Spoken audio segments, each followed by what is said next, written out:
एक जंगल में एक हिरण बचपन से ही अपने मां से बिछड़ जाता है।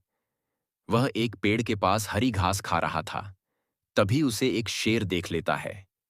शेर उससे कहता है, तेरे बाकी साथी कहाँ हैं? और तू तो बहुत बहादुर लगता है, तू मुझे देखकर भी नहीं भागा। हिरण उससे कहता है, मैं अपने झुंड से बिछड़ गया हूं। आप मुझे खा लोगे तो आपका पेट नहीं भर पाएगा। आप मुझे अपने बुढ़ापे के लिए अपने साथ रख लो। जब आप बूढ़े हो जाओगे, आप शिकार नहीं कर सकोगे, तब आप मुझे खा लेना।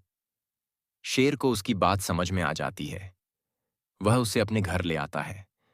उसके लिए हरी घास का इंतजाम करता है। दोनों साथ रहने लगते हैं। शेर हिरण को अपने बच्चे जितना प्यार करता। समय के साथ शेर बूढ़ा हो जाता है और हिरण का बच्चा बड़ा हो जाता है। एक दिन जब शेर शिकार पर नहीं जा पाता, तब हिरण उससे कहता है, अब आप मुझे खा लो। यह सुनकर शेर रोने लगता है और कहता है, तुझे मेरी गुफा में कई वर्ष हो गए हैं। इतना तो कोई अपना बेटा भी साथ नहीं देता।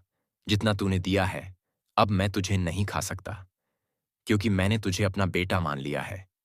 वह हिरण अब शेर को दूसरे जानवरों का बचा हुआ मांस लाकर देता। शेर उसे खाकर अपनी भूख मिटा लेता।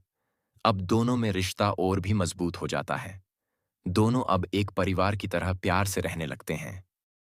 एक जंगल में एक हिरण बचपन से ही अपने मां से बिछड़ जाता है।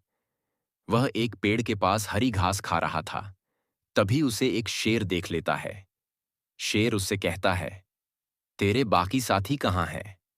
और तू तो बहुत बहादुर लगता है, तू मुझे देखकर भी नहीं भागा।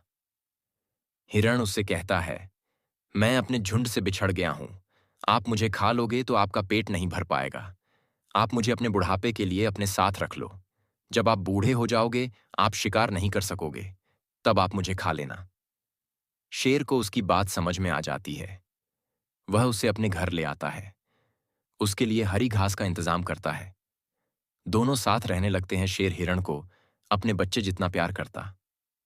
समय के साथ शेर बूढ़ा हो जाता है और हिरण का बच्चा बड़ा हो जाता है। एक दिन जब शेर शिकार पर नहीं जा पाता, तब हिरण उससे कहता है, अब आप मुझे खा लो। यह सुनकर शेर रोने लगता है और कहता है, तुझे मेरी गुफा में कई वर्ष हो गए हैं। इतना तो कोई अपना बेटा भी साथ नहीं देता। जितना तूने दिया है, अब मैं तुझे नहीं खा सकता, क्योंकि मैंने तुझे अपना बेटा मान लिया है।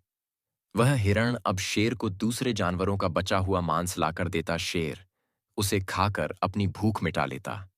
अब दोनों में रिश्ता और भी मजबूत हो जाता है। दोनों अब एक परिवार की तरह प्यार से रहने लगते हैं।